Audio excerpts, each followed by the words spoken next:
Nzambe Tata. Alors, tongi to leka na exhortation na biso, comme d'habitude, toloba ke soki to sali prière, to kendaka ko sele yango na prédication de façon que to sala kilti na biso ezala ya kiti na biso ezala complet. Na lobi boye, na zonge lisusu. Soki esika yozali. Ozo senti makelele moko ezeuta quelque part. Yo moko zo yoka yango kanga micro na yo pour permettre que makelele wana ekota teskanga na zali. Po nazana posa na yo olanda ngai très bien. Eza? Ok. Ok. Nazana posa olanda ngai esika yo ozali. Parce que tu as comme un moment où c'est favorable. Alors, la semaine passée, tolobela ki problème yaba ange. Toza ko continue toujours na prédication nabiso. Pourquoi tozo continuer na prédication nabiso? Tolingi tozwa ne fils que connaissance moko. Tozwa connaissance moko o eza parfaite. Bible lobi na Osée chapitre 4 verset 6. Mon peuple est péri parce que manque ya connaissance. Libota nanga eza kobunga po bazana boyebite. La connaissance est un monde ya grandeur et pas une nzambe. Otalaka okoki kozana raison ya ko défendre Christ. Mais sokozana ba élément oyo koki ko défendre Christ te okoko malokola baba oko se limité nzokande oza na vérité oyebi pe eloko yo très bien eza ndenge wana te mais ozo manquer ba argument ba argument bazwaka yango tango ozo yoka maloba nzambe oza pe kotanga maloba ya nzambe ozo kende pe ko vérifier maloba na nzambe nde epesaka motu akoma na ba argument akoma na connaissance ya écriture. Donc, okoki koyoka maloba ya nzambe, mais soki oyebi ko défendre maloba ya nzambe te, même devant le diable, okoyeba kokweya. Soki tozongi na livre ya Luc chapitre 4, na début à verset 1, okiti tina se, okomona après avoir la Bible dit que Jésus-Christ jeûnait 30 jours. 30 jours et 30 nuits, c'est-à-dire la journée et la nuit. Bible lobi, le diable ayaki pona kotenter Jésus. Ayaki na moment ya quoi? Ayaki na moment ya faiblesse. Parce que il sait, avec faiblesse, oyo Christ azanango auti ko gêner, a cause na facilité te ya ko sala na ye débat, ya ko avancer na ye na ba débat. Mais nzo kande le diable atalaki oezaki nzoto mais atalaki molimo na Christ te. Voilà pourquoi nous les chrétiens nous devons être forts dans la chair et nous devons être aussi forts dans les spiritualités. C'est-à-dire dans les spiritualités, j'ai la connaissance de défendre Christ, j'ai la connaissance de parler de la part de Christ Jésus. Alléluia. Bien-aimés, nalingi o comprendre eloko moko na tongo la lelo. Pourquoi nazolo bela si ba ange? Nazolo belango parce que oba ki sa connaissance moko na monde ya lelo. Et nous avons entendu et nous avons chanté un musicien il a chanté sur les anges et dérangé batu ebele. Et dérangé mabota ebele. Batu ba comprendre makambo wana bien, pe ba msu ba comprendre makambo wana bien te. Mais soki ovandi kati na makomi na nzambe, ovandi kati na parole na nzambe, bien-aimé, okoyeba kosale la makambo oyo malamu, okoyeba pe kozwa connaissance ya makambo de plus oyo ya chanté na ye, mais yo kozwa connaissance koleka même oyo a chanté. Voilà pourquoi que j'avais voulu vous enseigner concernant le service des anges. Alors, Mutuna lelo zali question zali yali qui sont les anges? Ba ange baza banani? Ba ange baza banani et pourquoi les anges? Et pourquoi nous devons parler sur les anges? La fois passée que j'avais dit que les anges, ce ne sont pas des personnes comme nous, mais ce sont des esprits qui sont à côté de Dieu. Mais il y a la dimension ou les catégories des anges selon la Bible. Mais le lot, nous avons posé question, nous avons ensemble, to avancer, to comprendre, et là, on ne se retenir. L'enseignement est belé. Mais na kolobela papa, le lot aux andamba miniti, lundi pete rozala, mercredi pete rozala, jusqu'à dimanche, to kolobela ngo ti to kosili sayango, et to sala betidi yaba ange nyonso. Alors, qui sont les anges? Ange baza banani. La Bible dit comment? En réponse, la Bible déclare que les anges, ce sont des êtres qui sont dotés. Et là, la Bible est déclaré biso, ba ange bazali bato, c'est-à-dire baza besprit oyo nzambe adota bango. Soki balobi ko doté, c'est-à-dire que nazui bango quelque part. Natie bango bakoma oyo yangai. Oh, eloko nyonso oyo komaka na mukolo nango, c'est que ekomaka diriger. Ekomaka diriger, pourquoi? Parce que il y a un maître. Il y a un papa. Ndeti tolobi ke libota moko songolo bake badoté ndeko moko quelconque. Oui. Bakomi bana ya ndeko wana parce que ndeko wana adotaki bango.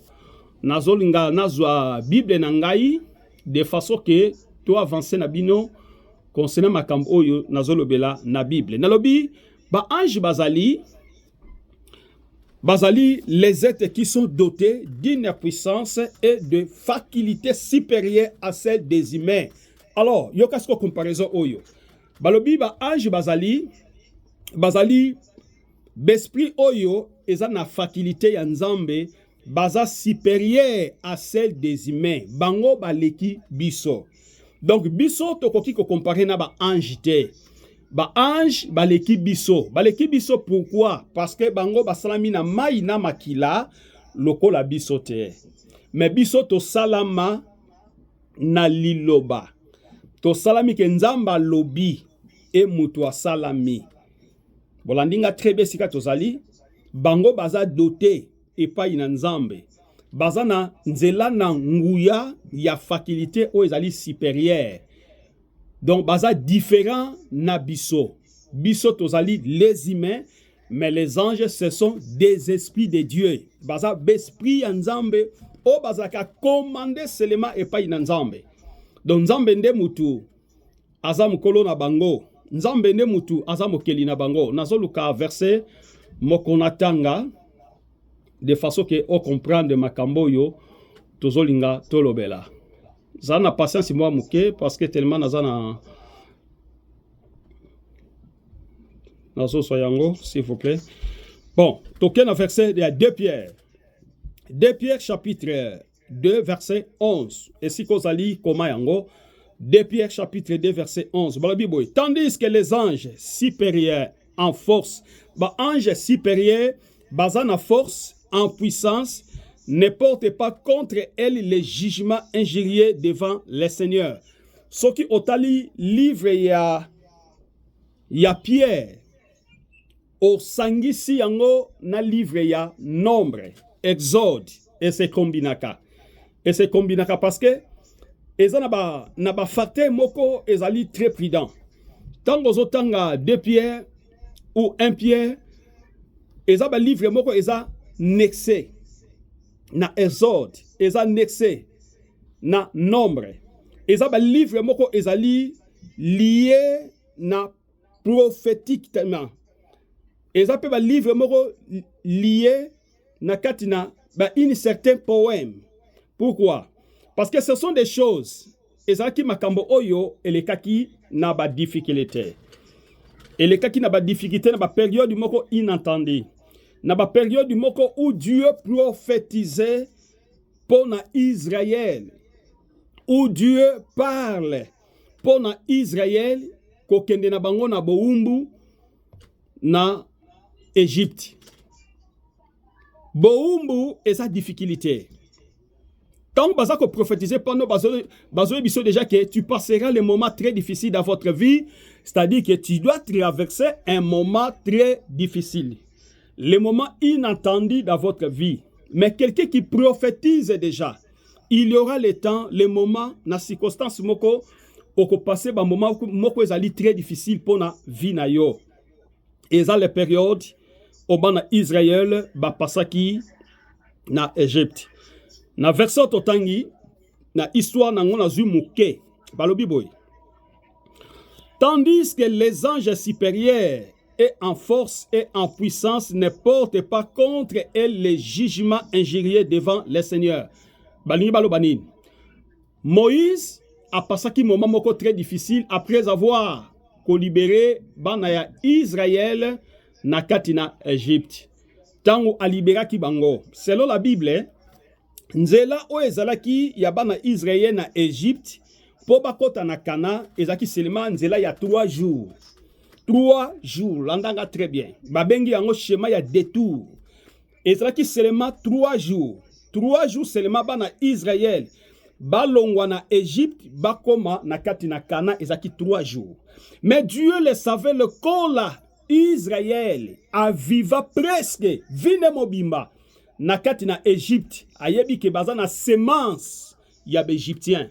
Oh, ça dit l'Égypte na antiquité ezaki lokola ça dit mboka oyo evandaki na bosoloka, ça dit na kindoki na ba primakulia na banzambe ya ba bouddhiste na banzambe ya bikeko. Oh, Dieu ne peut jamais passer les enfants d'Israël basala 3 jours bakene kokota Kana parce que bazana nous comme si na vie ya b'Égyptien ya masumu. Et Dieu il faut asala bango ba vivre 40 ans. Après 40 ans babima mais babanda kosala détour ko baluka jusqu'à ce que nzamba banda ko se sanctifier bango. Nebite soke zana mutumoko esika zali azako landangai très bien. Bien-aimé, la Bible parle des choses très sensibles et des choses spirituelles. Mais pour comprendre manière onzamba lobaka, il faut avoir l'esprit de Dieu. Parce que nous parlons sur les anges. Mais na koti na makambo yo pourquoi na zu verset oyo bazolobake après avoir nzambe kotambusa bana Israël et comment qui na désert. Na désert ton Israël azako traverser désert et comment qui na ba difficulté et Moïse azaki tourmenté vinaye et pas ya banaya Israël. Donc comment qui même côté mais la Moïse il fallait nous laisser demeurer et mourir na katina Égypte oreyo me mabiso na désert place ma ezate place biloko akoli ezate.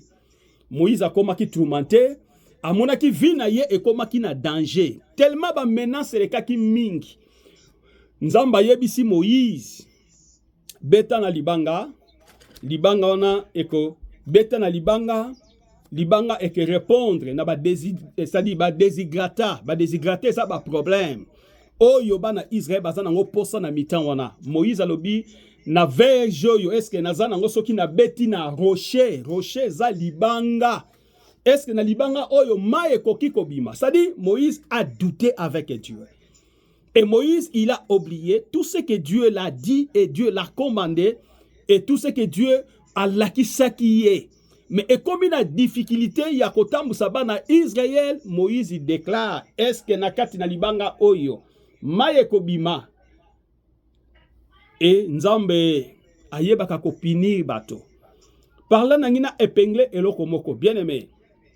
Tout est lisumu, tout est péché. O mutu asala kaliboso na nzambe ezalaka peye. Yebango lelo. Eloko nyonso ezalaka ya mabe. O yozo sala et puis tu as la connaissance.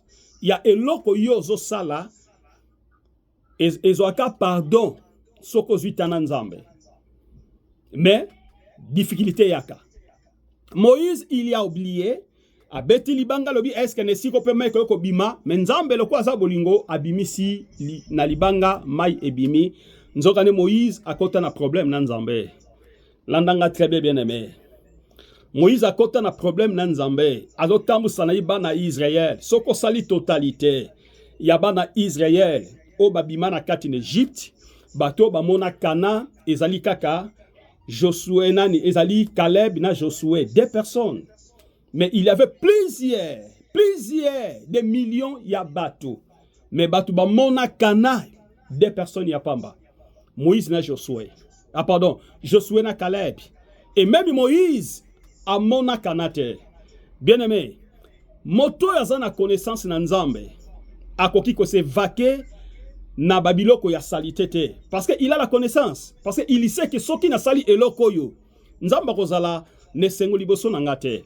À moins que mutoyo a na connaissance eloko wanate, Dieu peut akosa lokola mutoyo aibi eloko te. Mais na mbiso toye pa Nzambe. Na biso tozo servi Nzambe. Nasalaka makambo moko ya niamu. Nasalaka ba vi moko oyo naza na connaissance nango eza malamu te et Dieu te punira. Nzamba koyeba ko punir yo. Moïse akota kanate. Alors, esika natangi na 2 Pierre. Na 2 Pierre balobi que Nzambe, tandis que les anges supérieurs en force et en puissance. Balobi que tandis que nzokande ba ange supérieur baza na force pe baza na puissance ne porte pas contre elle les jugements. Baza pona ko sambisa biso te. Ezaka na mutasambisa kabiso eza Nzambe. Ba ange bazali ba élément baza besprit o ba vivaka. Zinga na Nzambe et Nzamba taka bango na mission. La première mission c'est pour lui-même Dieu. Et la deuxième mission c'est pour nous. Avec le temps que nous allons parler ça. Alors, balobi ke tangu Nzambe abengi Moïse na montagne. Moïse ake na montagne, Nzambe abengi Moïse azonga te. Landanga très bien, Moïse azonga te. C'est-à-dire que Dieu a manifesté sa colère na Moïse par rapport nyonso Nzambe alakisaki Moïse ko banda na désert. Après avoir Moïse ko boma un Égyptien, Moïse ko kima na kati na, si j'oublie le nom, na kati na village oyo akima kiwana.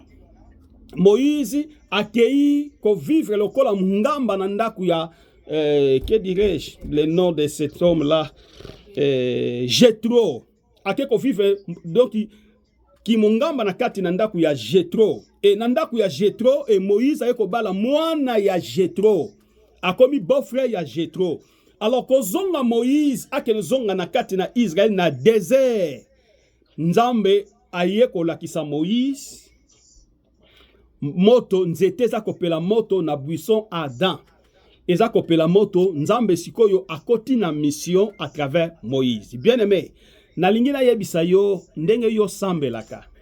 Est-ce que eloko nini puisa yo, eloko nini mema yo, o santa ndenge ni na vie na yo pona koyeba lelo obanda ko sambela. Tout chrétien aza na description ya vie na ye. Ayebi ke na bandaki wapi pe nazokende wapi. Yango na lobaka boye. Mboto oyo ayebi ndenge akutana na Nzambe. Bien aimé, atambola ka lokola batu bazo tambola na mokili te. Parce que azana ba principe, azana message oyo Nzambe apesa ye. Oyo Nzambe alakisa ye. Tokoki kozala ebele. Tokozala basali ebele. Tokozala ba Christ ebele. Tokoroza la bana Nzambe ebele, mais chacun de nous a sa message. O Nzambe alakisa ye, o Nzambe ayebisa ye. Yango na yebisaka ba Kristo boye. Soko zo sambela, tunaka Nzambe. Eske nazaya yo? Soki Christ ekuta tuna ba disciple. Christ atamboli na ba disciple, asali mission atamboli bamboka ba village partout atuna même ba disciple. Oui, je vous ai réunis. Mais vous aussi, que dit-on de moi? Bino bozolo nganaza nani? C'est ça le problème, bien aimé. Tu peux poser la question. Et pas Nzambe nazo sambela, nazo bondela Nzambe.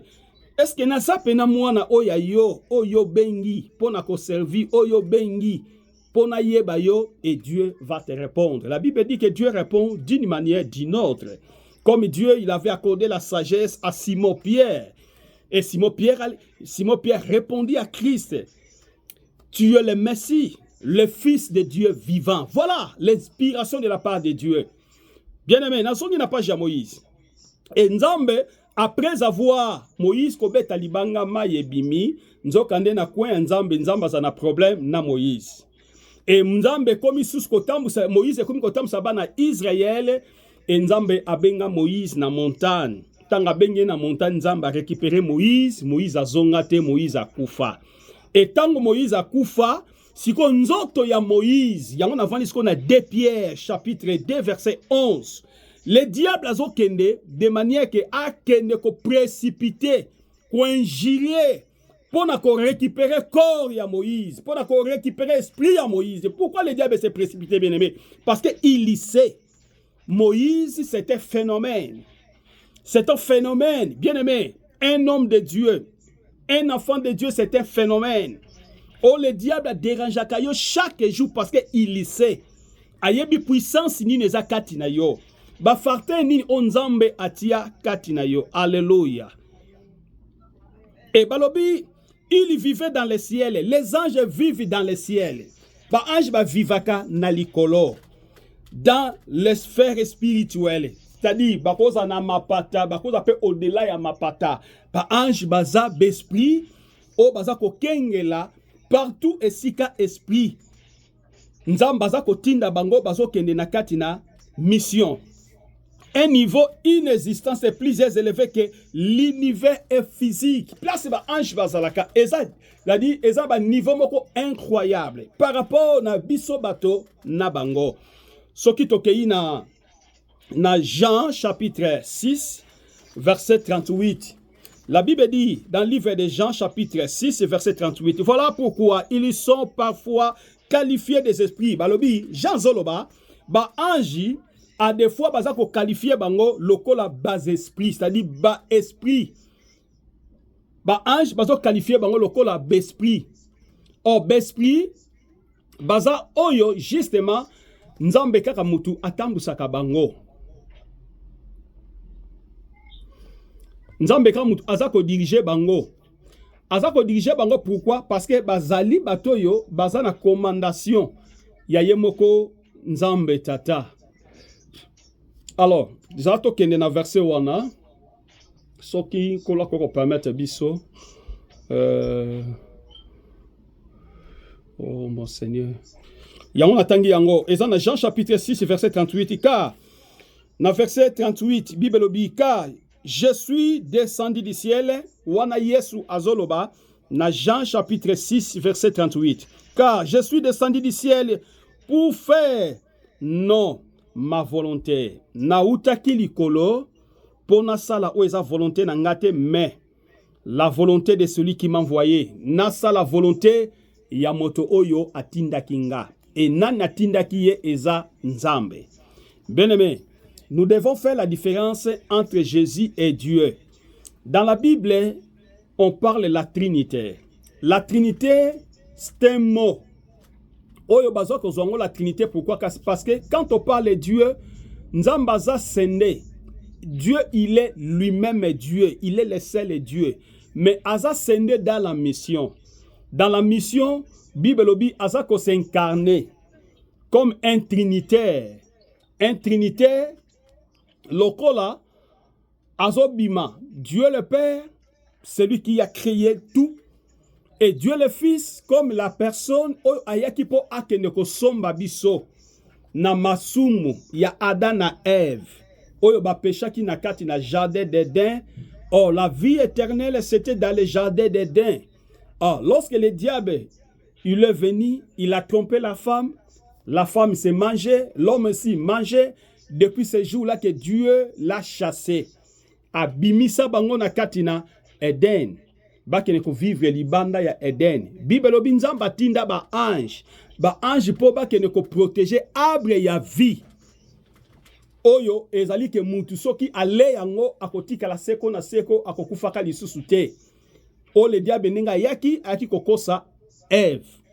Alors, maintenant que à partir de ce jour-là, et Dieu l'a parlé à ses prophètes, comme dans le livre de Daniel, Ésaïe, Dieu l'a parlé, Ésaïe chapitre 6, si vous lisez du verset 6 à 8, au comment on attend au prophète Ésaïe, a prophétisé pour l'annonce Yakoya na Christ. A prophétisé n'engeni Christ à kozala. C'est-à-dire Dieu il a semé la divinité de l'esprit. Aknakatina na nakati na prophète Esaïe, et prophète Esaïe, il y prophétise comme personne qui y voit les choses qui vont venir. Azomona lokola makambo e kosala, mais Dieu lui parle. Bien-aimé, un homme de Dieu, s'il marche dans la contexte de la parole de Dieu, s'il marche dans la vérité, s'il marche selon l'Esprit de Dieu, Dieu, il y sera la bouche autorisée de la part de Dieu. Un homme de Dieu ne parle pas hasard, ne parle pas, c'est-à-dire dans sa pensée physique, mais plutôt il parle avec l'esprit de la sagesse de la part de Dieu. Quand il veut faire quelque chose, il doit demander la volonté de Dieu soit établie, afin que tout ce qu'il fera, il aura toujours une victoire, mais il aura un échec. Voilà les prophètes anciens nous ont montré comment vivre ensemble dans Nzambe. Comment Nzamba bandaki ko yebisa bango, même makambo ko salama après des années. Mais Dieu le parle. Et la chose, ezako s'accomplir. Ezako kokisama. Esaïe a prophétisé, c'est la venue de Christ. Et Christ, il est venu. Il est venu maintenant, il dit à la foule, car je suis descendu du ciel. Alobi nauti, ça dit bien aimé, descendu. Zonga siko na conteste ya Marie, parce que je veux que vous êtes quand même quelque chose de la connaissance. Tozonga na conteste ya Marie. Marie, ange ba yeko pesa ye message. Marie ko so zemi, mais zemi wane kezala na part ya Joseph ité. Là, Marie na Joseph baza ba fiançailles. Mais zemi wane kezala de la part du Seigneur. Mais maintenant, Christ place au hasard, ça dit comme ici azo telemela, makambo ba ange ba ko yebisa Marie. Awa zolo baka, je suis descendu yoka. Nauti descendu à l'école mutauti. Je suis descendu du ciel nauta ki likolo. Pour faire, pour na koya ko sala non ma volonté, pour na ko sala volonté nangate, mais la volonté de celui qui m'a envoyé. Na ya ko sala volonté ya moto oyo atinda kinga. Voilà pourquoi que j'ai dit Christ, il est Dieu. Il est Dieu le créateur. Mais il y fait la trinité, c'est-à-dire à la trinité, de manière que aya ko racheter biso na masumu ya Adam na Ève. De façon que azongi sa biso na kati da Eden onzamba za ko préparer deuxième Eden pour na biso. Tango tolobaka ke toko kufa lobi toko sala enlever, toko sala ensemble na nzambe, c'est-à-dire toko ko vivre deuxième Eden. La première Eden a été échouée. Et maintenant, nous attendons la deuxième Éden. Voilà pourquoi nous sommes là, pour pratiquer ce que la Bible nous recommande, ce que la Bible nous enseigne. Bien-aimé, l'eau existe. Pe kozala, pe zali bien-aimé. Je prêche aujourd'hui, bien-aimé, étant qu'un prophète. Nazoe biso ke makambo e kozala pe ke salama. Ezate ke loko yo eleki libela e ko salama te. Non, bien-aimé. Et que ça mape et que koki sama. Parce que Bible dit lilobanzambe et les kakate sans avoir etika batras nango ba efe nango. Même isoki mula e beti ou elinge beta ayaka na semence ya mopepe. Mopepe za ko annoncer biso la venue ya mbula. Et lilobanzambe za ndenge wana. Oyo ezali ba efe eza ko lakisa biso o toza ko sala. Otoza ko pratiquer lobby li futi nango ezali. Alors voilà Christ a lobby dans Jean chapitre 6 verset 38, car je suis descendu du ciel pour faire pour na kosala non ma volonté mais la volonté de celui qui m'a envoyé. Volonté ya moto oyo atinda kinga. Alors tolobela sikoyo eloko mo parce que nous avons parlé qui sont les anges. Alors Nathalie Sibiso na première position, les anges, ce sont des êtres qui sont dotés, être au basali dotés d'une manière puissance et de la faculté supérieure à celle des humains. C'est-à-dire, ange, bazaloko la bisote. Nous ne pouvons jamais, même na bandoto na biso, na makanis na biso, ko sa la comparaison, biso na ba ange te. Ba ange bazal esprit et biso toza batu. Nzambe tanga zolo ba même que faisons l'homme à notre image. C'est-à-dire que les anges, ils étaient là. Bazala qui déjà, avant mokili ezala, ba ange bazalaki déjà étant nzamba zo sala nyonso nzamba zo tiape na ba ange. Est-ce que nzamba koloba ba ange ba kene koza esika wana. Voilà pourquoi les esprits de Dieu eza limité, ezali universel, eza partout molimo na nzamba eza. Biso to uti na kati na Congo, to uti na kati na Angola, to uti na kati na Brésil. Aujourd'hui, nous se retrouvons na kati des États-Unis et nous continuons toujours l'œuvre de Dieu. Parce que chaque pas, chaque moment, chaque ville, chaque mboka nzamba zo mema biso, nous laissons des preintes étant que des hommes de Dieu. Parce que c'est comme ça, l'univers, partout il y a Dieu, il y a les esprits de Dieu. Alors voilà, maintenant que nous parlons d'où viennent les anges. Omitunaka, ba ange bauta wapi. Ba ange baza ba nani. C'est maintenant que tu dois savoir et quand même une certaine connaissance concernant ba ange. Ba ange, et Dieu a créé les anges par l'intermédiaire de Jésus. Là, très bien. Hein? Nzamba sali ba ange na intermédiaire ya Jésus. Donc c'est-à-dire avant ba ange bazala, Jésus azalaki. C'est ça qu'on a dit l'intermédiaire. Que la Bible appelle le premier-né. L'andanga très bien. Bible ezebenga Yesu Masia le premier-né de toute la création. C'est-à-dire, avant que Dieu abanda kosalamo kili na Genèse chapitre 1, Jésus-Christ il était là. Mais les anges n'étaient pas là. Mais Christ il était là. Parce que la Bible dit, il est le premier-né d'entre toute la création. Azali moto ya yambo avant que création ezala. Si ko banda kota la Christ akoko sala nani. Landanga très bien. Banda so kota que Christ aza nani. C'est-à-dire que Christ il est Dieu.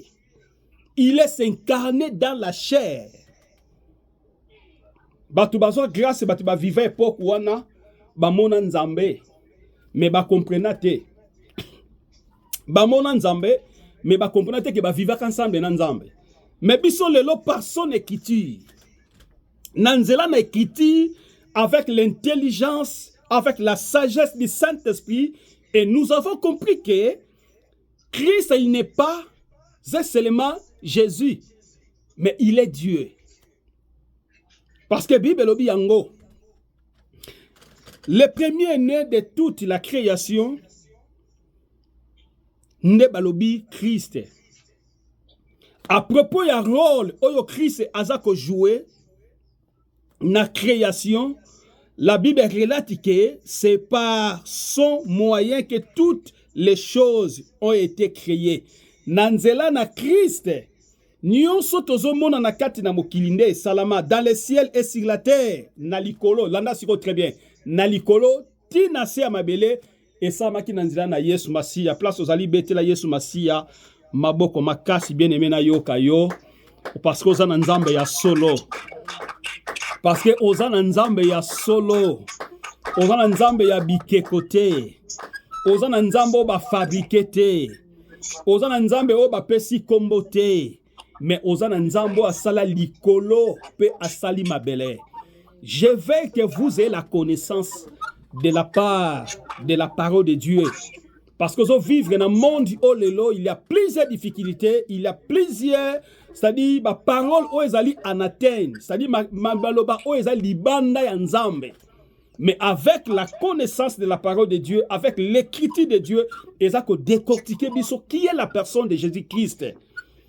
Or, Bible obi, et bengiye les visibles et les invisibles, c'est-à-dire visibles, amonisama na kati na kala. Ba Pierre, ba monaye, ba Jean, ba vivanaye, ba Thomas, ba monaye, yango ba bengiye visible. C'est-à-dire ba monakiye en lei, ba monaki nzamba en lei mais ba comprena ki te. Et ba lobi et les invisibles, c'est-à-dire que oyo siko biso toza komona te. Mais toza konima parmi lesquels les anges, bien-aimés. Zoa Colossiens, Zoa livre ya Colossiens, oyo kamakambo yo. Colossiens chapitre 1 verset 3 à 17. Colossiens chapitre 1 verset 3 à 17. Bible obi. L'andanga très bien. Colossiens chapitre 1 verset 13 à 17. Bible obi boye.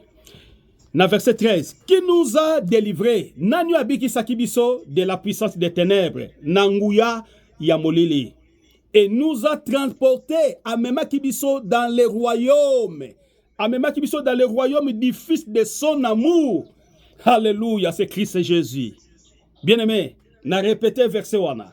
Parce que quand je parle de la part du Seigneur, na santa kalokom tezo vivre na lola déjà. Na santa kalokola mutazo li ensemble na nzambe.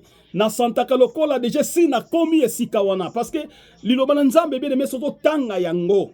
Ozo comprendre yango. Na esprit ya nzambe bien-aimé oza mutu ya joie. Parce que pas ya batu mosusu eza makambo e bomba mi. Mais nzambe azo révéler yo à travers l'écriture. Qui nous a délivrés? Nanabi kisakibiso de la puissance du ténèbre. Nanguya ya molele. Et nous a transportés. Pe amema kibiso dans le royaume. Na royaume du Fils de son amour. Oh Christ, il est venu. Dans le livre ya Jean chapitre 3 verset 16. Car Dieu a tant aimé le monde qu'il a donné son Fils unique. Afin que quiconque croit en lui ne périsse point, mais quelle est la vie éternelle. Dans verset 14, Bible dit, en qui nous avons les rédemptions de la rédemption, la rémission du péché. Nanzela na Yesu Masiya, wape sika biso tozwaki bolimbi sami na kati na masumu na biso. C'est-à-dire, tobimi na kaya Adam, na Ève, na kati na jardin. Mais Christ siko ya ye, koya ko somba mabe. Oyo Adam na Ève basalaki na oyo biso to continuaki na yango aye ko somba yango. Na verset 15 alobi il est l'image de Dieu invisible. Là na très bien yoka fongwami koto Christ a fongwami koto Colossiens apôtre Paul a fongwami azola kisabisango alobi il est l'image de Dieu invisible. Azai image ya nzambe oyo aza komona na te. Le premier né, yoka zongi na nino, azongi na verset on alobaki wana. Azongi alobi, il est le premier né de toute la création. Azali moto ya yambo ya nyonso. Pourquoi pas na kotato la nzambe bien-aimé? Pourquoi pas na koza connaissance na nzambe te? Bien-aimé, mutu aza na connaissance na makambu ya nzambe, bien-aimé abanga keloko te. Abanga ka période te. Abanga ka difficulté te. Abanga ka circonstance te po ayebi oyaza. Bien-aimé, soko yebi c'est que tu es. Batu bako ignorer yo parce que ba yebi yo te, mais yo yebi oyo zali. O mi pe sa valeur, o mi pe sa ba respect, o mi pe sa ba dignité. Voilà pourquoi un enfant de Dieu, un homme de Dieu, bien-aimé, il faut omiyeba oyo zali. Soko miyebi oyo zali, mokile ko seka, mokile ke loba, mokile ko critiquer, mais yo yebi bisika yo telemi, yo yebi sika yo kutana na nzambe, yo yebi sika nini nzamba lobelaka yo, yo yebi sika nini ozo tambola bien-aimé, otambola na pensée ya mutute, na makanisi ya mutute, mais otambola na pensée na nzambe. Yo la biselo komoko, Bible lobi, tout ce qui est dans le monde passeront. Tout ce qui est dans ce monde passeront, mais seule la parole de Dieu ne passeront jamais. Alors, nous avons la conclusion, parce que tu as dépassé déjà quelques minutes. Si Kanzambalo la abattre la bino, a continuer la bino, a bomba bino, besoin connaissance. Alors, nous on a lobby et zana kati na YouTube. Nazo déjà ko largué ango naza ko tino na kati na YouTube. Soki oyoka ki bien te, o comprena ki très bien te, na tino na kati na YouTube, zwa archive wana e ko ide yo. Na loba ki yepsa bato ba s'abonner. Ozaka na camarade a s'abonner na Fidèle Pasteur Fidèle TV officiel 2025. Pasteur Fidèle TV officiel 2025 ba abonner na chaîne na biso ya vérité. Chaîne na biso ya parole. Chaîne inabiso, ils ont s'édifier ma famille, ils ont sa fondement, ils ont sa connaissance. Il y a écrit en Nzambe nabomo inabiso. Tika Nzamba lola apambola mutumoko, kangami swesi kozali, tosa la prière yasuka. Nzamba pambola yo, ozwa kitanya kolanda biso, tozo pesa Nzambe, merci. Nzambe oyo abombi biso, abateli biso, apesi biso sagesse to yo kiye. toza kotatola bolamu ya sali tobondeli na kombo na Yesu Masiya. Bondele siko ozali bien aimé.